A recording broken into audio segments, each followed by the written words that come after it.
So we are into the fourth day of our journey into the world of Dravida temple architecture. And so far, in the last 3 days, we have seen the evolution of temples, and then we have covered Vimana, the building, and the superstructure part in 3 days. I think the participants have now got a fairly good handle on what the components are. And just to test this, I had a small exercise given in the afternoon. So some of them have tried it. I want more people to try this kind of an exercise so that you know how the subjects which I have been explaining to you, how much you have understood and how much you are able to apply in practical uh, terms. So please respond and please try this kind of an exercises with more enthusiasm. So I have shared a picture and I have asked them to mark whatever you could know. The first very good response was from Ranjani. Most probably everything is correct and a good attempt and a good clarity identifying it as a fourth Tala temple. This is Kailasanatha Ellara temple in Maharashtra, deep Maharashtra, but it is a very, very pure Dravida temple. So she has identified the talas correctly and the ADQs also to a certain extent correctly. And she has raised a question on whether this is Karnakuta or something else. So probably I have influenced everybody by showing the Tribhuvanam temple where there is a variation. We'll see how it is in the later one. Second, Sriram has done a different approach, started boxes, and then tried to highlight octagonal shikara, Anunasika. Anunasika is there with Rajanam. And there, this is Griva. Griva is missing. Could have identified that. The marking is okay. First tala, second tala, third tala marking is okay. And Arpidahara he has identified. And then Prastara, everything is this. Aditalam, beautiful Adisthana. All these things are good, very good. And when it comes to Nasika, he has mentioned as Mahanasika. We will see what is the actual Nasika. Then Kanchan added more content and actually identified Wagon Top Shikara here and then he has identified this as a Kriva Costa. It is not because this is on the Vimana, so we are not able to. The other markings are good. She has identified the Vrutta Spitika and Costa as an additional extra. That is good. Great work. I want more such interactions and some more people have marked in text. So next time when we do some analysis, I want more people to respond to this. So if we go into details, the missing parts are that we have the Aditala and you have the first floor Aditalam Pitti, and it is not double layer, it is a single layer only. It is shown as a pretty lengthy one. Because of this, this is the edge of the next mandapa. It is not the same one. So you have first tala, and what you see is may not be the panjara or it might be an extended sala also. Only when we see from top, you will be able to see it. And then second tala you have. So this may be a double panjara or it can be a single sala extended in detail. So you have third tala and then you have fourth tala. And on the corner you have four vahanas and you have the Vedi pedestal there. On top of it Griva and octagonal Shikara. So what you see here is what Mahanasika is on the cardinal directions. Okay. What you see here is a Sukhanasika. This is happily, yes, like think of like when you are happy and relaxed, you extend your legs and then push back. Think of like that.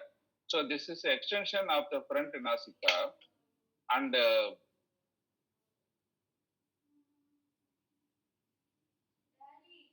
here what has happened is that instead of extending it here at this level, at the Vimana, since it is multi-tier, they have extended it here at the ground level and extended it at the fairly detailed way all the way up to the end of Antrala. Normally, the Vimana portion alone will be, the superstructure alone will be extended. Here, they have extended it as an continuation like Antarala at the ground level. So, in a way, it is a variation. So, excellent effort. And I really like the way the parts are marked. And it shows that people have understood it and we are comfortable with the terms. And this is a good sign.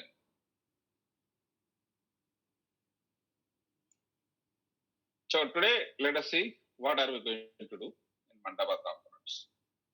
So after Vimana, the next major building type is Mandapa. So today we are going to see the Mandapas which are connected to the sanctum and Mandapas which are around the sanctum. And whenever we see Mandapa, we have lot of pillars. So we go very deep into pillars, various types, and we also go into Jalakas. Why we are dealing these two here instead of in the Vimana class is that normally when you see in Vimana, whatever pillars you see around, except inside Garbhagraha where there is rare pillars, the pillars we see on the outside are purely ornamental, either as a half pillar or full pillar or quarter pillar. Okay, all these are only ornamental, not functional, not a load bearing member. Here in Mandapa, the prime functionality in addition to the wall is the pillars. So there is so much of effort of pillars here. And also Jalakas, normally in South Indian Vimanas, we don't have any Jalakas. Three side close to wall and one side entrance. In some rare cases, we'll have Ganadwara and some Jalakas available. Otherwise, it is a closed structure. But in Mandapa, we need light, we need air, and then there are a lot of Jalakas around. And we also see about the structure of Mandapas, engineering aspects of Mandapas, and how the Mandapas evolved over a period of time. So today we are going to see Mandapas, which started as a very simple place as a shelter for rain and sun and for people to gather. This is how it started. And from there it has extended into a total sculptural museum. Each pillar is a sculptural wonder by itself and it's a museum. So there is a journey that has happened and let us see how the sculptures are done. One unique thing about Tamil Nadu and particular in Dravida tile is that the pillars have so much of sculptures in a later period of time, which is not so prevalent in even in the well-developed later period Nagara and other temples. Lot of embellishment and a lot of beautiful motifs are there, but we don't see this kind of very big sculptures except in Khajuraho or a few temples. Mandapam. Mandapa, we are going to see Tamil Nadu state because the Mandapas, the same Mandapas in Karnataka or in Kerala are slightly different because of the functional nature and the climate and other things. This is the Parvati temple in Airavateswara in Kumbakonam. So The distinct feature of Tamil Nadu mandavas is that there are no shikaras. Okay, it stops at the prasara. Beyond that, normally there is no roof. Whereas in North Indian mandabas, even all the mandabas have either a Pamsana superstructure or the diamond shaped alternatives also available. Here, there is no superstructure. The prastara is in some cases extended in the corner with some amount of kudus, the small temple, like how it is done here. The same embellishment is extended across here in some cases. And in the corner and other things, there will be vagana. Here there will be an ornamental arch at the entrance. The another distincting factor you see is that there are some mandabas which are connected to the Garbhagraha for some of the functional puja and other things. They will be normally having closed side walls, no opening. Whereas the external mandabas and some of the mandabas where dancing and other thing happens, it will have open walls with only pillars in the corner or in the middle. This type of wall is called Langula Pitti. Langula means your forehead, and then your wall is like with so much of openings. Only corner wall will be there. In the center, there will be many pillars to give air and sunlight. Some of the mandabas can be one tier or it can be two-tier mandabas also, like in Tanjavur and GKC. And the interesting part is here the pillars evolved around 7th and 8th centuries and then gradually expanded. Around Vijayanagara period, it expanded to handle wider mandavas. Earlier, the gap was only this much between two pillars. Later on, the gap extended to up to three pillars kind of unbuilt, where they eliminated two pillars in between by managing better load in these two pillars. Another interesting historical anecdote is that in Tamil Nadu temples, in Shiva temples, there is no Parvati Sannati separate sanctum. But after 10th century, they started building separate sanctum for Sakti. So in new temples it started, but in existing temples, what they did is, in the existing mandabas in one corner, they built the Amman Sannidhi and put one superstructure on top of it. So there is a customization which you can watch in the Maha Mandabas. Okay. So, like I said earlier, the mandabas can be classified into two major groups. One, mandabas that are closed and connected to the sanctum. These have some amount of kosham and putas on top, and there are several varieties of this mandapam. First one is the Pratibha Mandapam or Antarala. It is a junction connecting the main Vimana to the other mandapas. Ardha Mandapa is the next mandapa here where people stand and pray.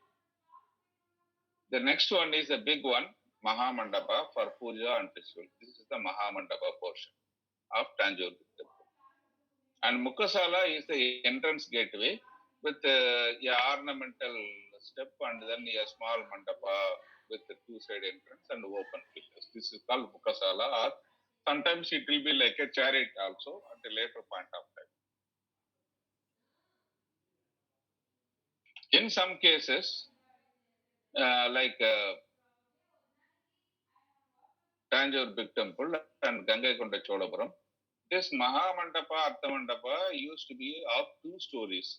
Now it is damaged, but the first story is damaged, and then only the ground floor is available.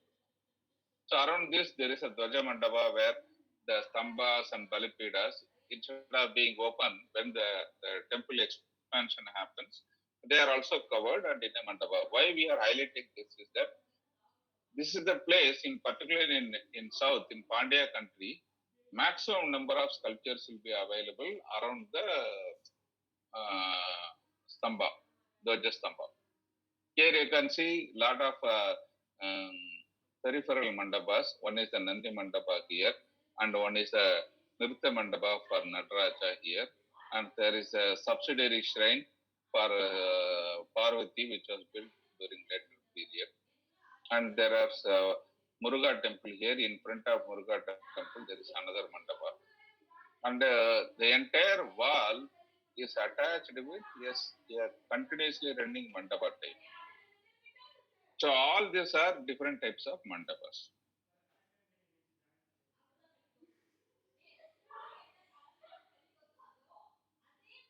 Now, this is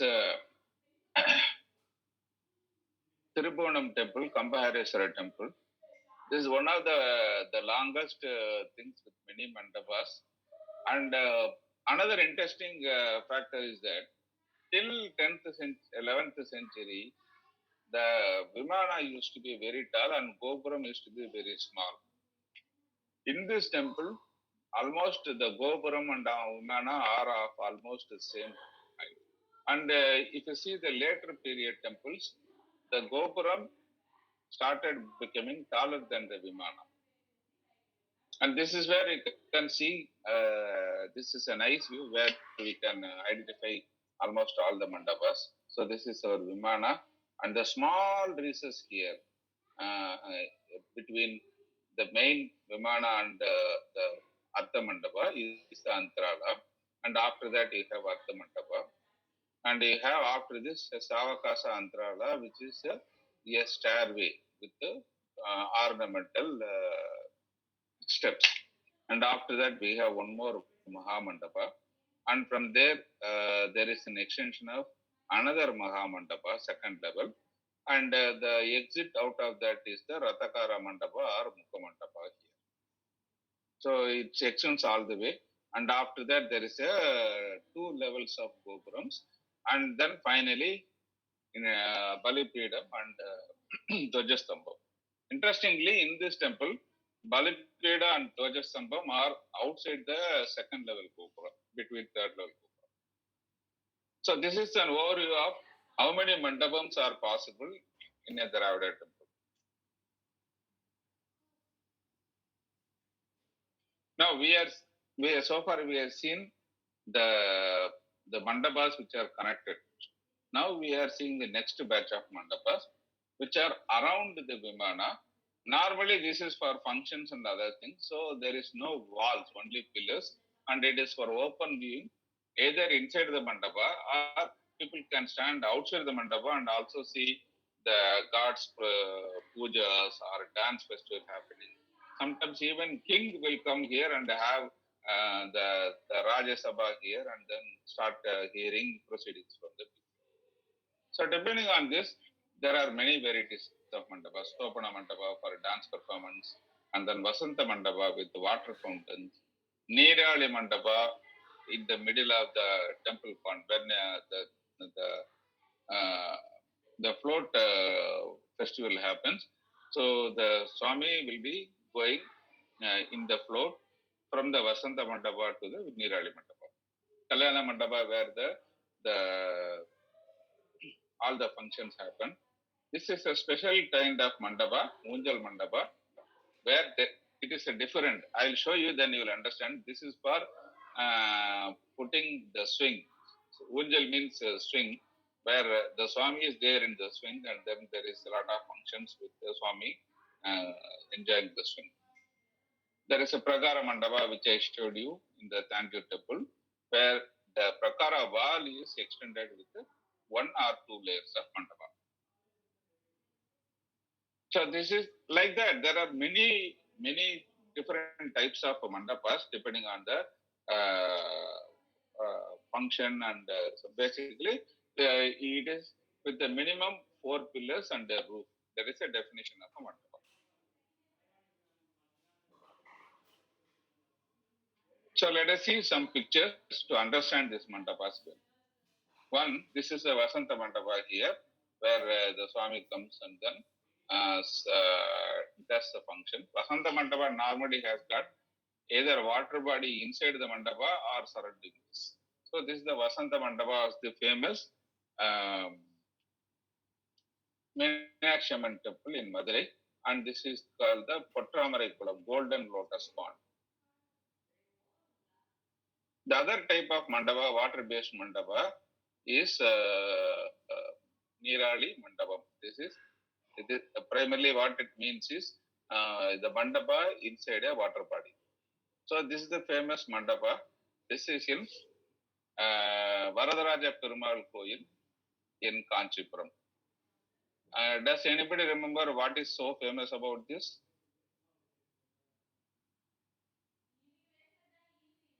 Attivaradar. Sir, idli, sir. Exactly.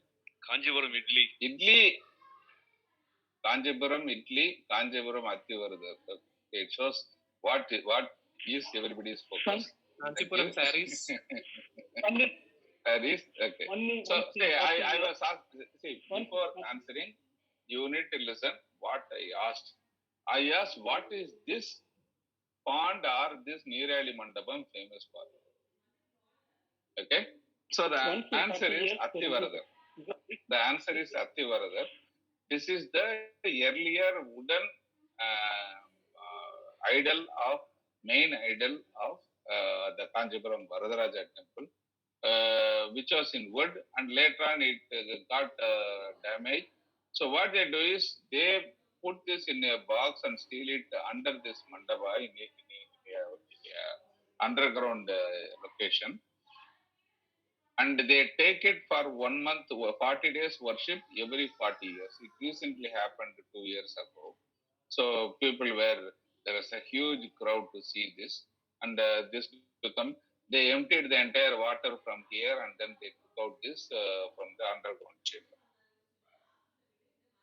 So this is the story. Is there any god or deity under this? Pardon? Is there any Can you repeat the question? god or deity under the water?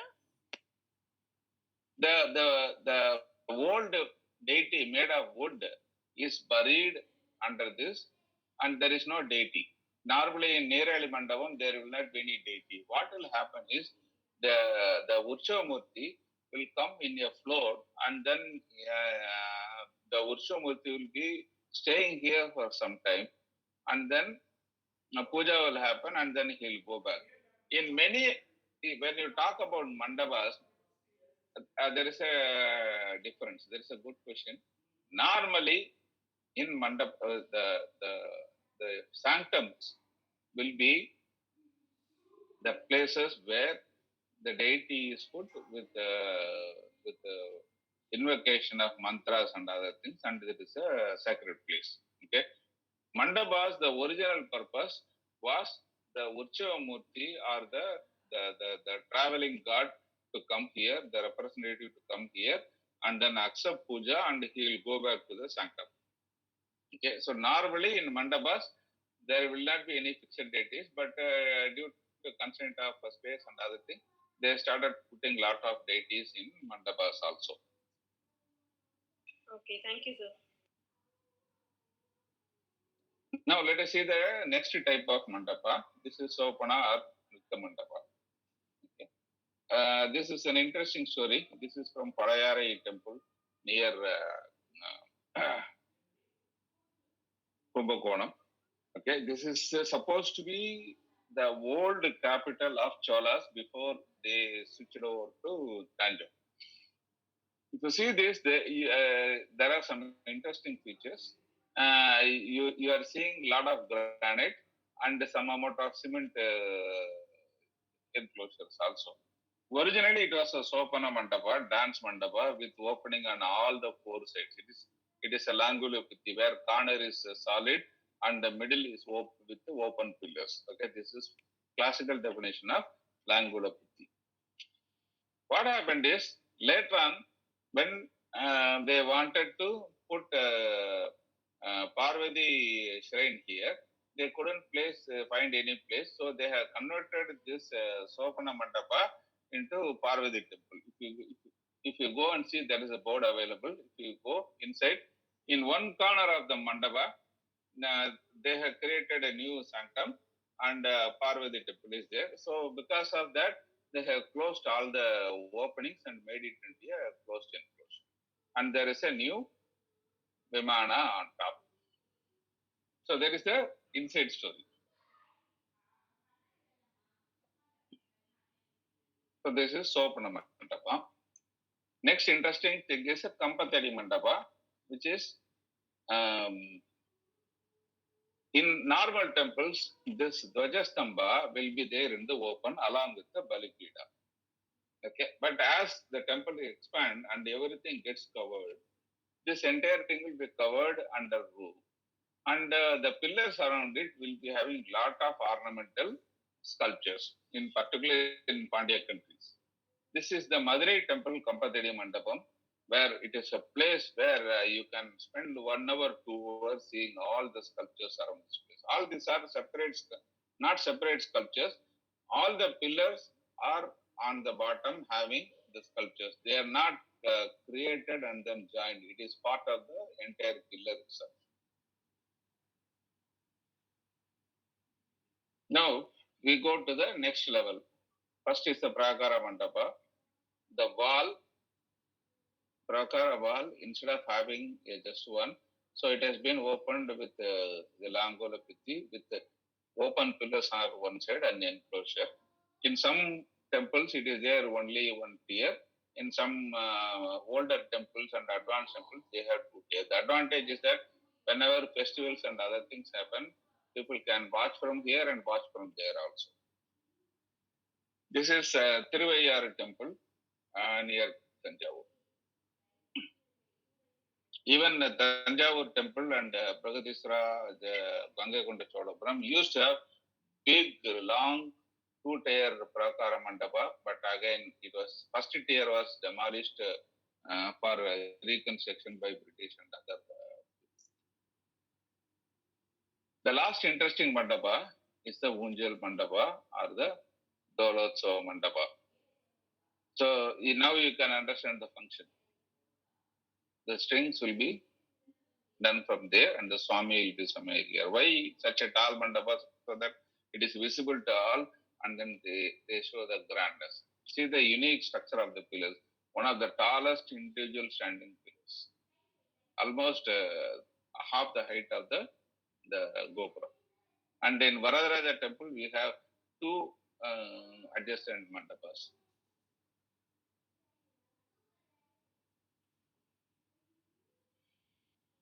Now, I am showing a view of Darasaram temple, just to give the flavor of different mandapas. Like I said earlier, Tamil Nadu mandapas, they don't have the superstructure. But in some of the later temples, the arrangement of Sala, Kodu and Panjaras are getting repeated here. So the same kind of partition, like how we are doing it here, also will happen here. And then some portions will be projected, some portions will go in, and the same design is repeated here all the way up to the end of the mandapa. So when you view this structure from first floor, this is the view. One time we were fortunate to go to the upstairs, and then this is the photo taken at the front. See the sequence of Sala, Kuta and Panjaras. And this is the main first Prakara Vimana. And this is the stairway for coming out of the temple.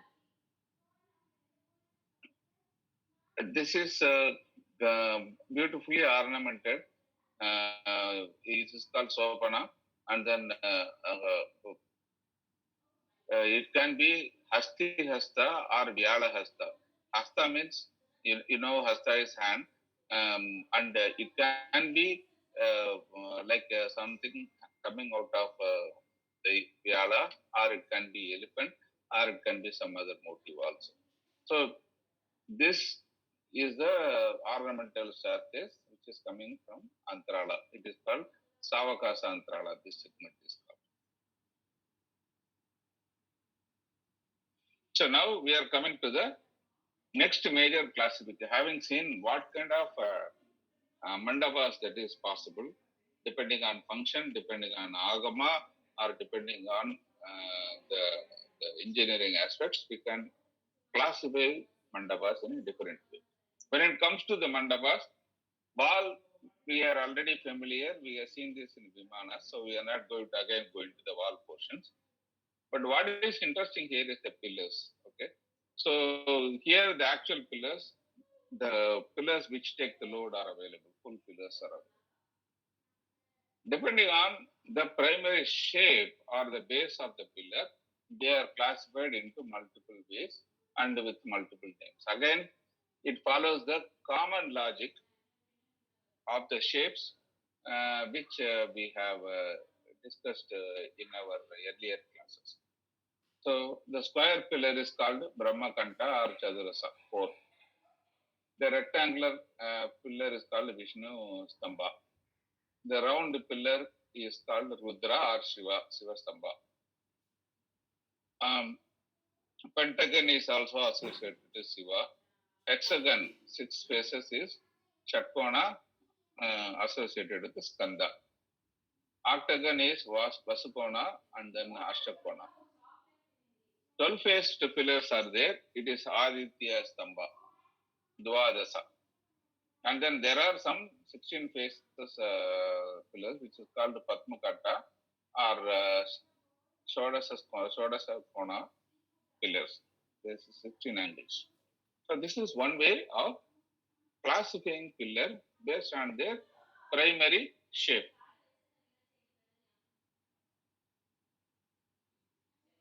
Next,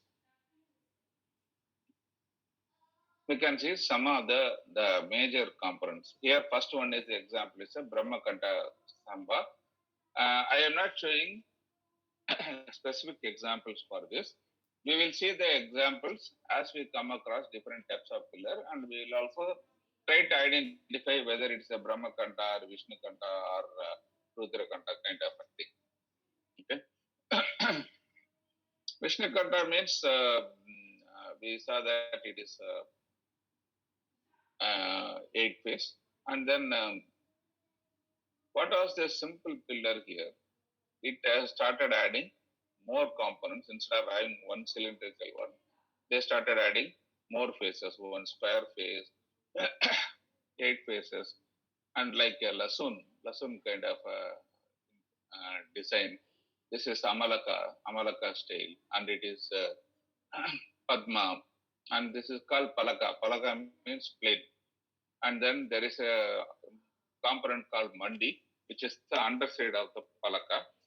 This Veerakanta is the joint which connects the Podika to yours. This is a very important member.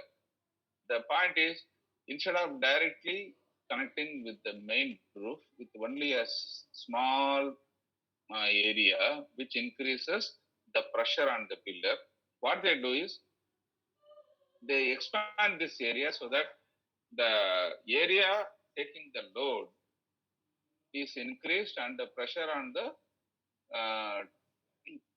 pillar is reduced. So that is the function of Podika, cornice. Sorry. So what started as a simple pillar with a Podika of a just diagonal cut or with some waves, it is called Taranga Podika. It gradually expanded with an extended Palaka and then adding more members, more ornamentals. Later, Lasuna also started, and then they added snake with the hood, something on the 13th century. And if you see this Potika, it is also changing shapes over a period.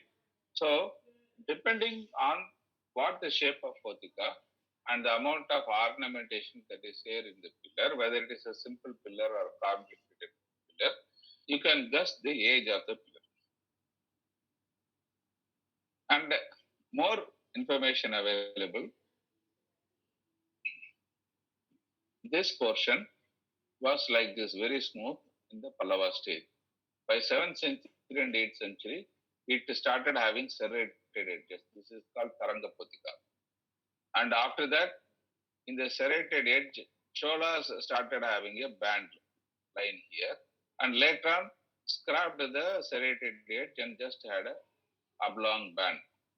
Then somewhere down the line, instead of having a band, they did a projection on this on the later Chola. So Pandyas, what they did is, instead of having a blind projection, they converted that into a flower motif. And in Vijayanagara period, somebody would have continuously watered it. The flower started growing and extending bigger and bigger. And instead of having a small top like this, it had an additional member like a inverted banana flower. So the banana flower started growing and growing, and it became very big by the later Vijayanagara Nayaka and the Madurai Nayaka's time.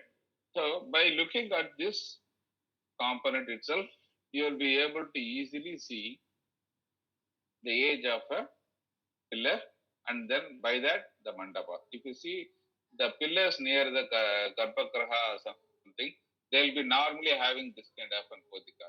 Whereas in the outer mandapa and later Nayaka period mandapa, the ornamentation will exist.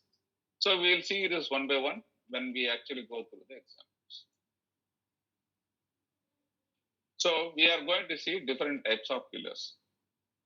Okay, this is called Mahindra pillar. You can remember the Mahindra tractor, which later became Jeep. It became the same engine became Jeep, and then it becomes sports car, and then it had become SUV. So like that, this Mahindra pillar is the cornerstone in many of the Garbhagrahas and other things. This is the form. This is done during Mahendra Varma Pallava period in the 7th century. So it has got a square, and it has got a 8-faced, and then square, and it has got a flat podika with only one simple cut. Simple to make, very easy, and no complication. Most of the caves started this way. Then there are some refinements, added more components. This part started coming here with the amalaka and some more ornamentation. Later on, the pillar became very slender, and a lot of ornamentation happened in the pillar also. And the palaga started developing on top of the amalaka. Then the palakas and everything had additional members, and then so much of ornamentation. So this is the finest variety of musical pillars available in Tirunelveli, where each pillar is of different thickness, maybe different type of stones also. So it gives a different sound. Now you can't see these pillars as it is because everybody started smashing it, and then in many places these pillars are under lock and key. And finally, the pillars done on lathe from Nolambas. During Rajendra period, he won Nolamba country and he had maritime relations also.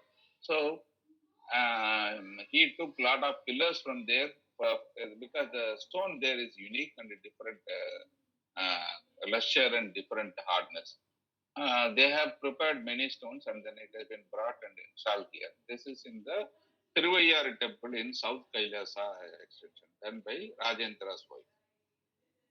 So this is one type of pillars, Mahendra pillar, Narasimha pillar, and this is during Rajasimha period, and this is later period Tirunelveli, and this is during Rajendra Chola period, Nolamba pillars.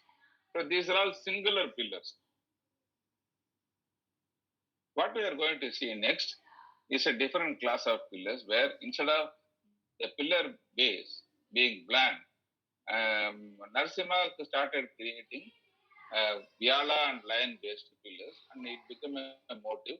So all the animals were caught and one pillar was put on top of it, coming with the varieties of this one. So at that time, during that time, PETA and all the animal activists are not there. Otherwise, they would have put petition saying that animals are getting tortured. Please remove this pillars. So this is the first model, which was in Mahishasuramartini cave. See the refinement of the lion sitting majestically doing it. When it comes to Varaha temple, which is the Varaha cave, which is far more refined, the lion becomes like a yali and develops horns and makes more fierce. The third variety is in the Ratha, Nakula Sakadeva Ratha, where you see a lion pillar in the front and a elephant back pillar on the back.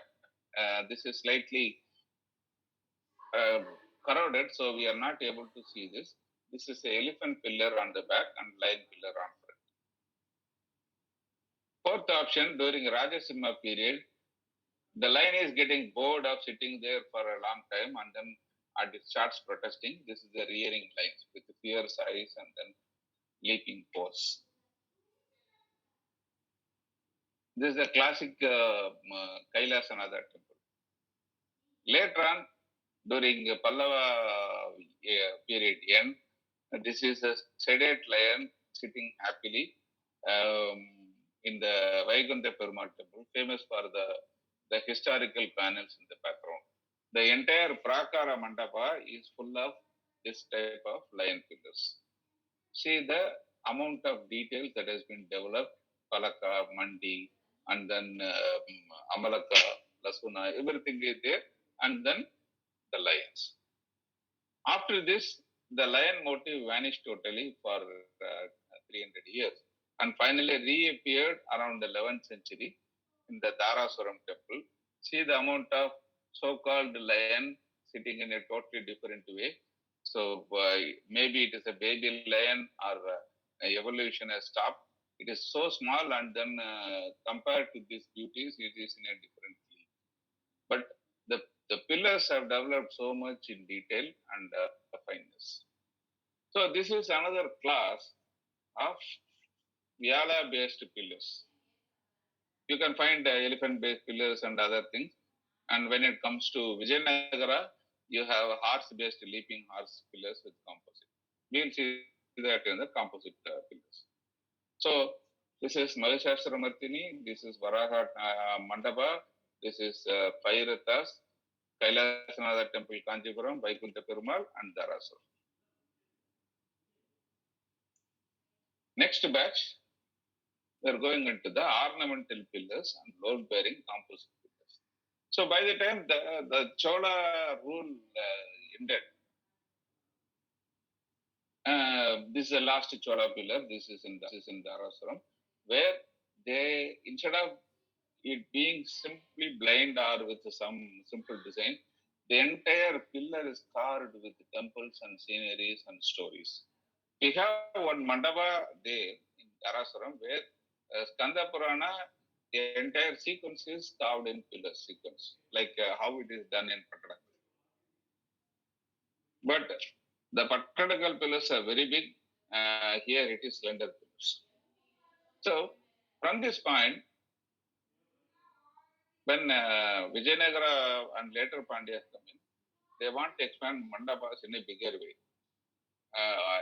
For bearing the load, a simple pillar like this will not help. So they want to increase the base or the area of the pillar, like how we saw aggregation of temples at a later period to make it big, strong, and other things.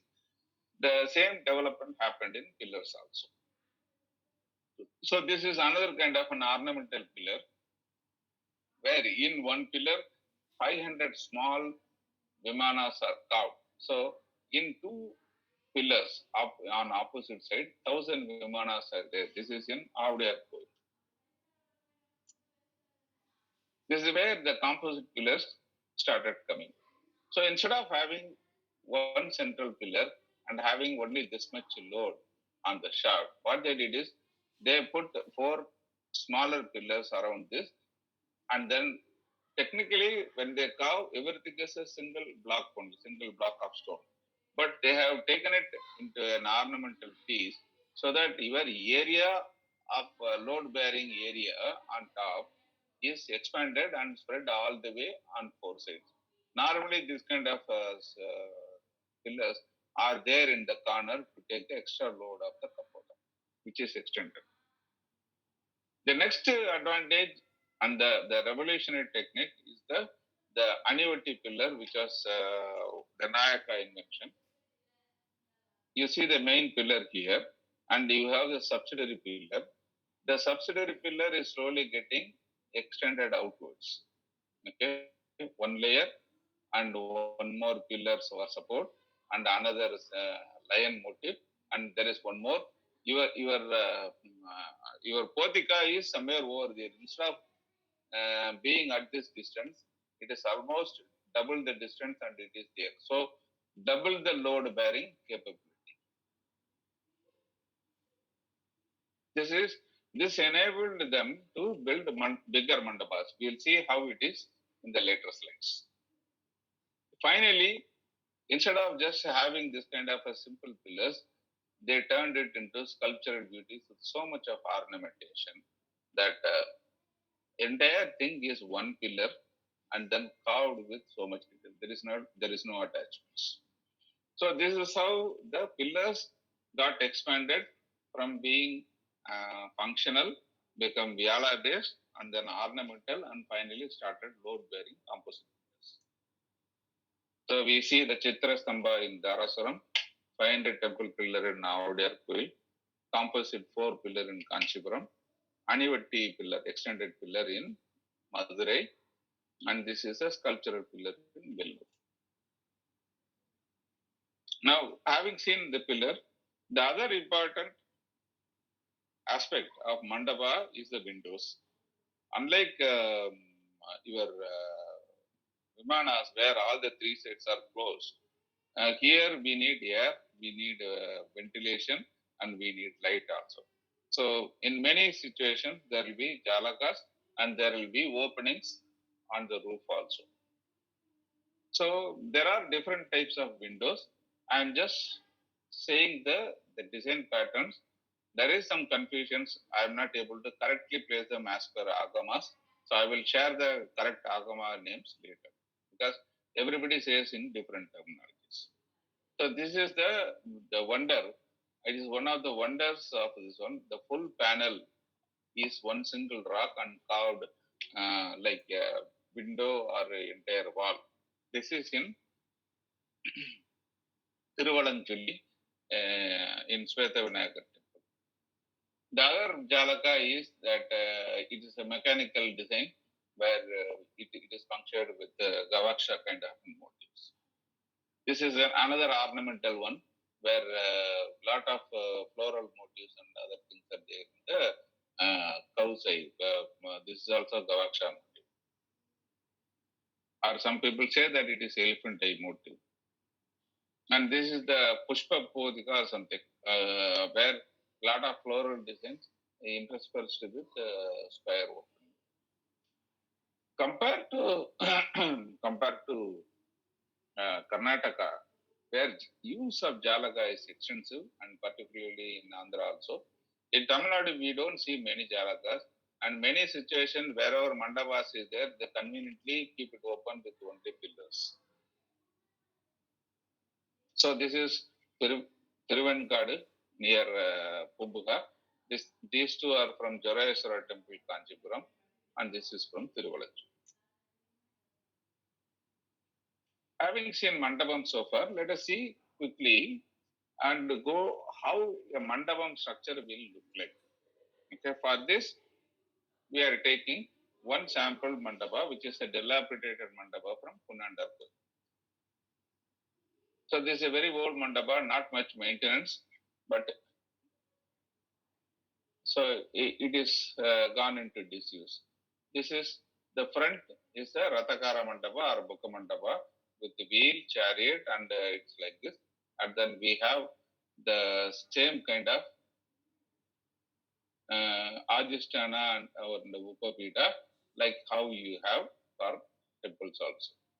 Here we don't usually get Adhisthana, we only get Upapita. So the definition of Upapita will also apply here up to this portion. If you see this, you have the load bearing 4 component pillars on the front. See how the members are extending to, this is the pressure load bearing arm, and how the cross rafters are put. These are the cross rafters. On top of it, the normal roof slabs are struck like this. So there is 2 layers and 3 layers, and this is the cross member. This is a wall composition where it is a double layer wall with filling of your lime and mortar in the gaps. If you see this, you can see the cross member between this, and based on the cross member, your horizontal panels are put as the roof on top of the pressure. So after this flat panels, you will have one more layer. This is primarily to keep this stable. You will be having a Vyala vari on top of it, that is missing. Like this, Vyala vari, there will be one layer vari on top of this panel, so that these panels are kept intact. That is missing here, and other things are damaged. You can see this is a composite pillar here. From base, it shows as a double wall, and then gradually the area of the pillar gets extended, and then it goes all the way up.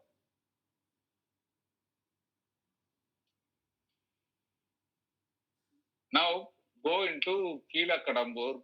There is another great place near Chidambaram, where there is a beautiful Muttaraya period and later Chola period temple.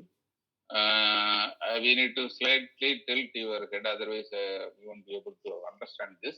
This is a horizontal picture. So the pillar starts from here, and see the ornamental members and lasuna, and then you have the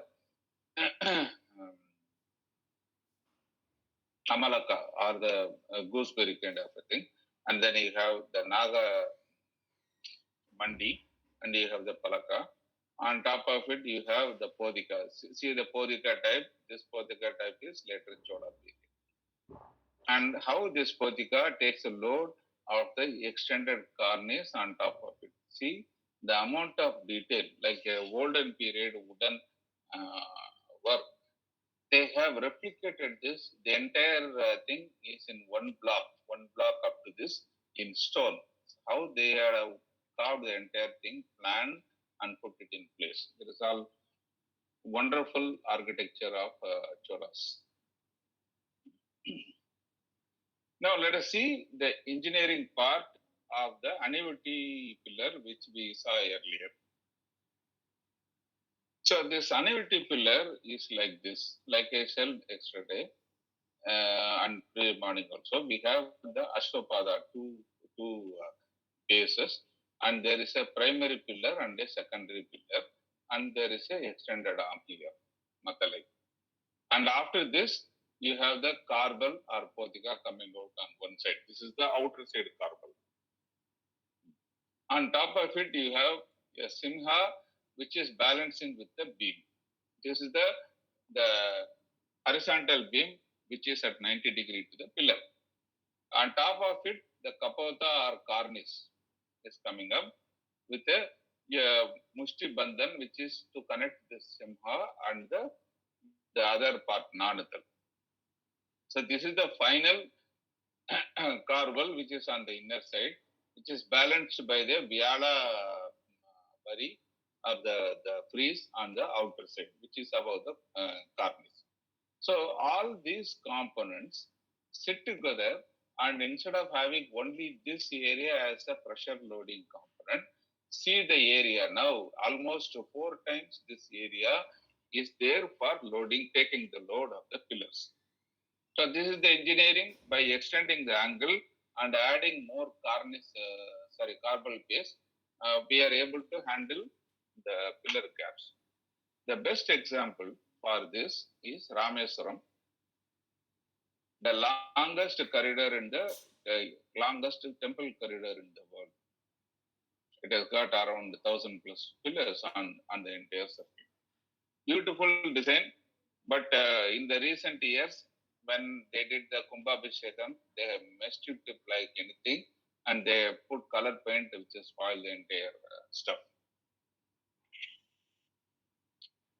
So if you see this, this is the base, and this is the normal pillar, and this is a support pillar, and Madalai extending here, and you have the normal Potika coming here, and then Simham on top of it, and the actual corbel is here. So instead of the corbel being somewhere over here, right, in this one, it should be here. You have extended it almost up to this. Normally, the wooden, the granite slabs can span up to 12 or 15 feet without breaking. Otherwise, if you make it still longer, the weight in the middle makes it brittle and it easily breaks. So normally they make the granite slabs up to 10 or 12 feet only. So your pillar width is normally limited to 10 or 12 plus. That's why the earlier temples were having narrow corridor. What they had done is by extending these pillars to this one. So there is one slab of 10 feet height here, another slab of 10 feet width here. On top of it, another 10 feet or 12 feet slab is put. And this weight is taken here and this weight is distributed to the pillar. So instead of having 10 or 12 feet wide corridor, now we have a 30 feet wide corridor. That is a difference. That is the engineering that has been done in later period.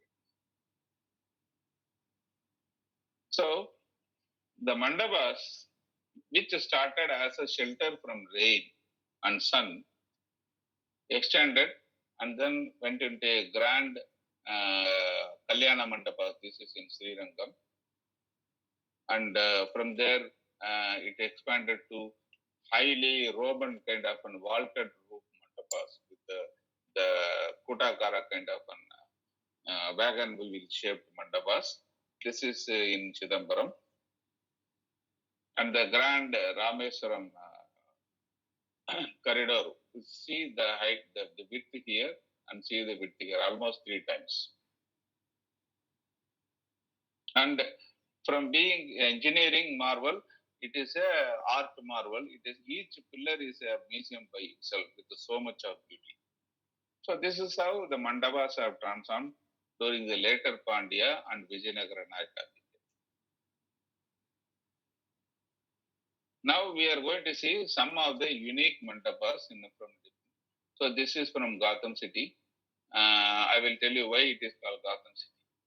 It is a place name is very unpronounceable for non-Tamilians. It is because so much of Tiruveli Maladai. It is near Tanjore area. This is a beautiful Kuda Mandapa.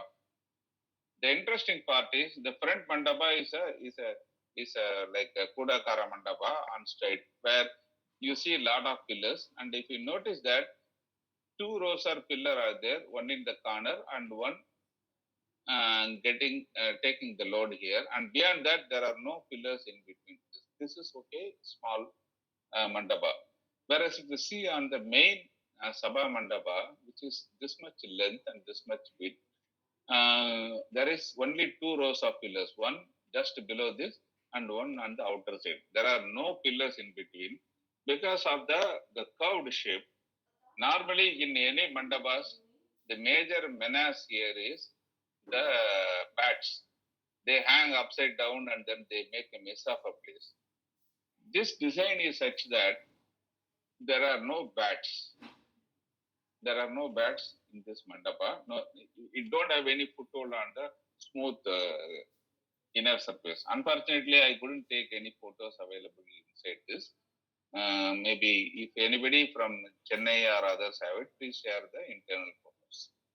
This is a totally different kind of mandapa. This is also said that when South Indian sculptures, when that they are going to enter into a contract for a new temple, they'll say that I will be able to do anything, but I won't be able to make anything like the mandapa in Tiruvilimalai or the Jalaka, which I showed in Tiruvalachudi, and one more Kapota in um, Avadiyar Koil. Like that, they specify 10 beautiful things, and then they say that this I won't be able to make because it is exceptional work. Other than that, I'll be able to make anything. There is a type of contract they enter. Finally, a unique view which we frequently get in Airavatar temple. This is at a slightly lower level. So every heavy rain, it gets flooded and gets this beautiful view. And you need to wade through 2-3 feet of water to come from this mandapa and walk it and enter the temple here. But it is an irritation, but it gives a very beautiful sight. So with this, we are finishing today's session on mandapas. What kind of varieties in terms of mandapas we had, and how pillars and jalakas supported the mandapas and made it a beautiful place, and also some amount of engineering on how at a later Nayaka period the mandapams become bigger and taller. So with this, I stop at this point of time, and we are open for any questions. Thank you. Thanks a lot, sir. And humble request to all the participants. Yes. If there are any questions, please write in chat box.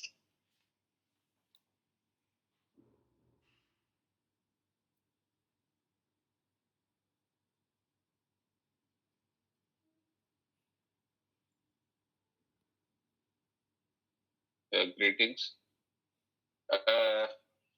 GKC Mahamandapa, Siva Gurunathan asking about GKC and Tanjavur. They had only 2 days, not 3 days.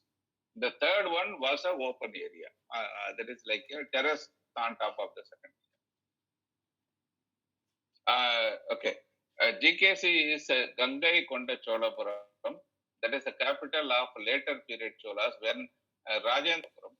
The advantage is that it is on a major river mouth, so that you will have easy access to one of their ports near Chidambaram.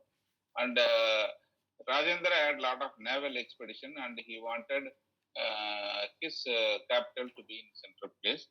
The other thing is he also wanted to replicate Tanjavur big temple in a different way. So that is the way it is called Gangai Konda Cholapuram. In Tamil, what it means that the person who has won Ganges and brought water from Ganges, and from the water he has created a big lake near GKC.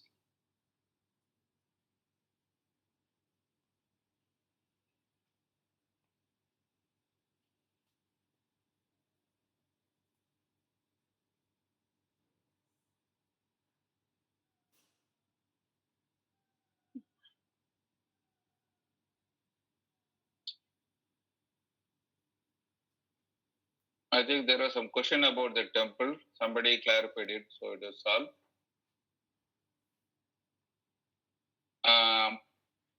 PK is asking a very interesting question. How they managed to keep the structures clean? There are 2-3 aspects. Okay, there are regular guys who do the work, and there is rainwater harvesting in the Harantras and Salilatras.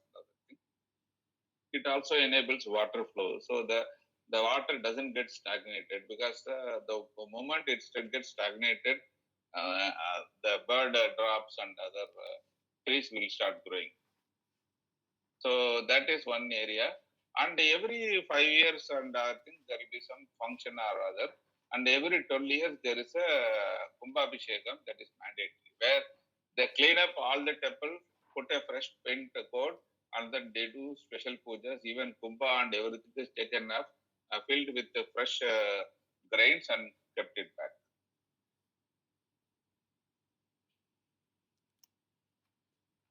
Shivaguru Nathan has a doubt about Prakara Mandapa. I will address it later at the end.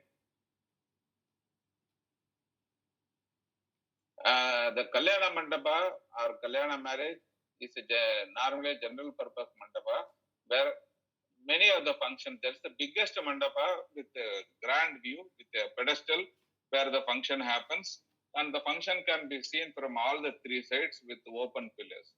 So this is the area where most of the functions used to happen.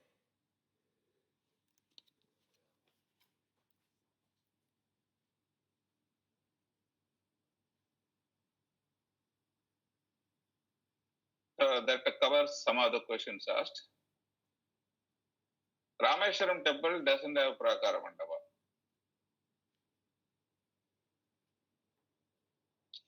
Rudra and Shiva are same and not same. Rudra is normally the definition is a Vedic period god, and Shiva is a more refined form that has taken at a later period. Yes, my understanding, Vedic scholars and others may have a different view.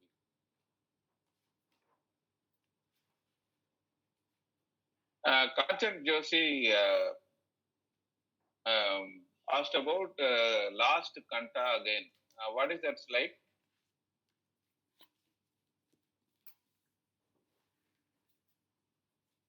Okay, you can ask it offline.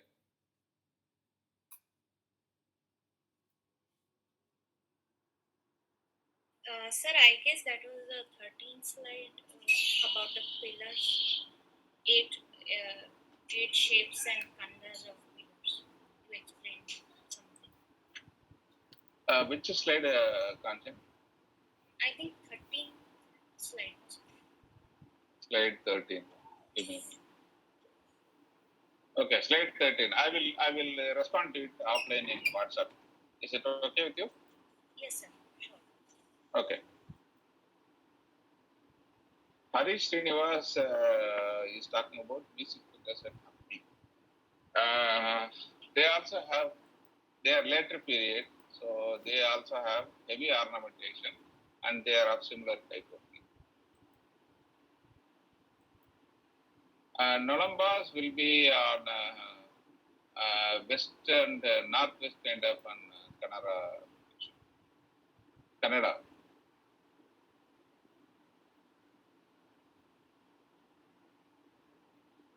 Sneha is asking why they are called musical pillars. They, when you knock them, they emit different sound. That's why they are called musical.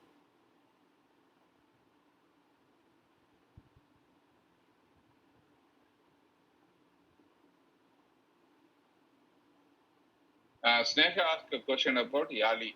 I thought many of them understood, so I have not highlighted about Yali. That is my mistake. Yali is a mythical character.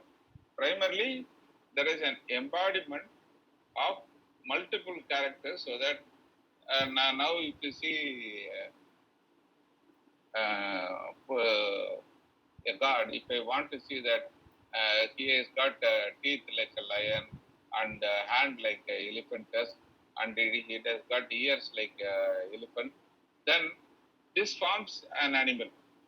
And you can get a combination of strong legs like an crocodile and a big teeth like fish. So that is another combination. So lion and crocodile is a combination. Like that, there are many combinations. So these are called Vyala. Vyala is the correct term, and they also use Yadi. So this is mythical animals with a combination of 2 or 3 animal components to convey the best of the breed things. Hope it clarifies, and if you can search, you will get some more details on this. So this is frequently, this Yali motif is frequently represented in sculptures as well as in figures. And You can come up with a Yali motive for the current day politicians also. It will be kangaroo and elephant kind of a thing. So you think of a proper Yali motive for the politicians and you can put it in WhatsApp. Sir, excuse me, So- sorry to interrupt you. I was just saying a joke. If you think of a politician nowadays, how will you represent him as an Yali based on the characters he has? Sir, is Yali typically a Vijayanagar kind of architecture? Sir, it started from Vijayanagar period only. No. It was there before. Okay, right. Thank you. Sir வணக்கம், எனக்கு ஒரு சின்ன சந்தேகம் sir, கேட்டுக்கிறவா? Sivagurunathan. Whatever is there, let me complete the questions in Okay, sir. I'm sorry. The chat, and then if you have time, you can ask. Otherwise, you can always catch in WhatsApp. Okay, somebody has clarified on Yali. It's good.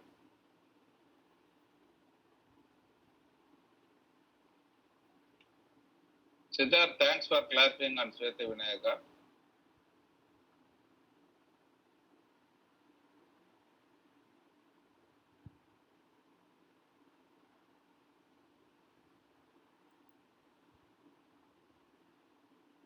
There is a sculpture about a Chinese merchant in Sri Lanka temple. I think it is out of core subject. It's relating to sculptures and history. I will try to check it up and revert after. Vanajakshi asking about how many types of Yali. It is left to your imagination. You can create any number of Yalis. The most frequently used are Gajayali, Simhayali, and Makarayali, and few others.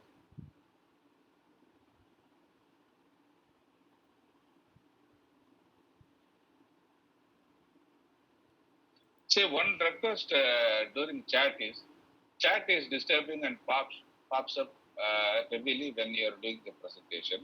So use it only to put your questions so that you don't forget this.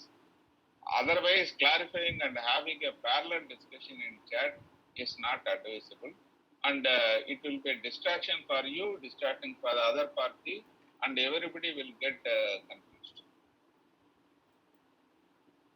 Dinesh Sir, Kumar thank you talks so much. about Langula Bikni. Yeah, welcome. Dinesh asked about Langula Bikni. Langula Bikni means that it's an open type of wall where in the corner there will be a solid portion, okay, to ensure that stability is there for mandapa. And in the middle, instead of having windows and other things, they will have only pillars in between, easy to see and a lot of air. That is called Langula. A very good example is your Chandikeshwara temple. In big temple, the front mandapa will be a Langula Bikni mandapa.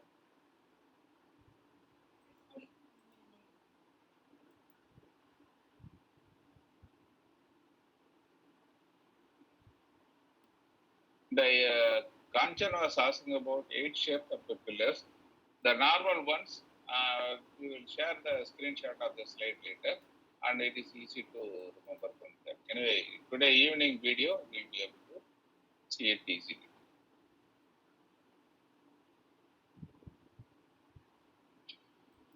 Sopana Mandapa, Sayana Mandapa, and Nitya Mandapa, many of the mandapas are there, but sometimes we have one mandapa doing multiple functions. There is a small enclosure in the big mandapa where the Sopana Sayanara is also there.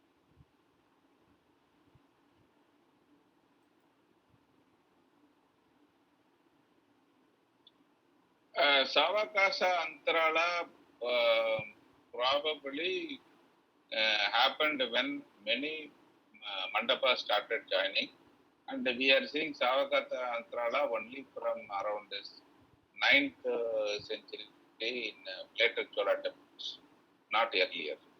Sorry, early Chola temples, not earlier. Not before.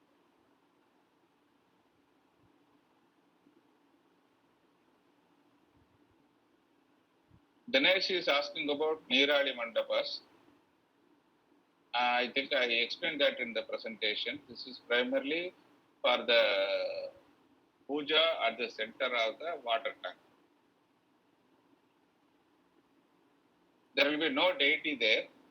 The main deity goes there in the float festival and stays there for some times and comes back.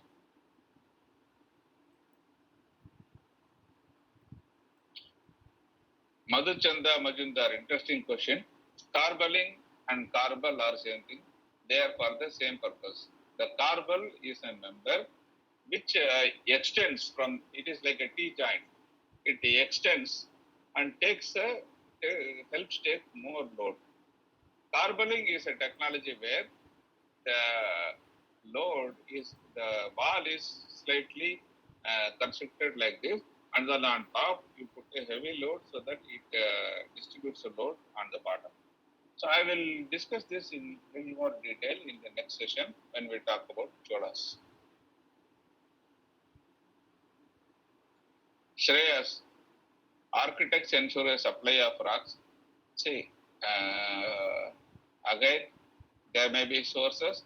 For Tanjavur, it is in a flat country where irrigation is the main one.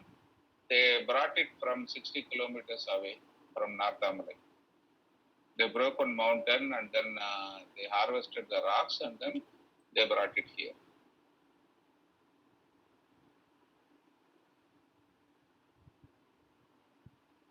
Vinayak Joshi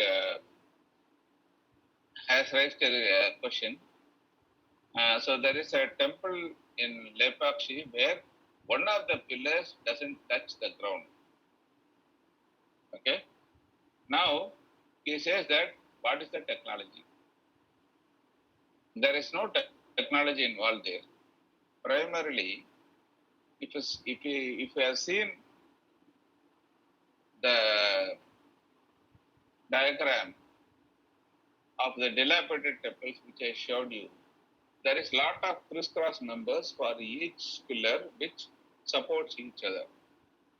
There, one of the pillar, the foundation has depressed a little, creating a gap. The interesting point which I missed mentioning here is that most of the pillars here in Tamil Nadu are not sunk.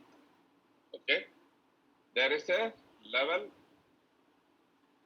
granite base, and on top of it there is a small pedestal, or the pillar is put as it is, and then in the cross connection they stand together. Okay, there is no burying the pillar into the basement.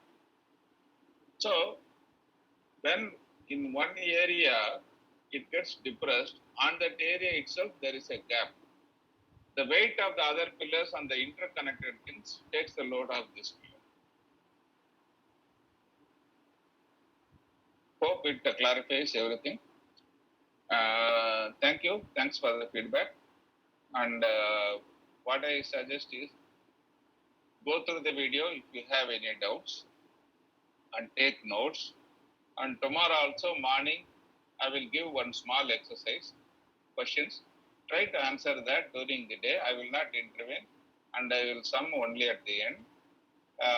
That will help you to understand what you have read through. So the question will come in the morning. Before that, ensure that please go through the video once again if you have any doubts. Thank you and have a nice day. Yes, thank you. Thanks a lot, sir. Thank you. Thank you. Have a nice day. Bye. Bye.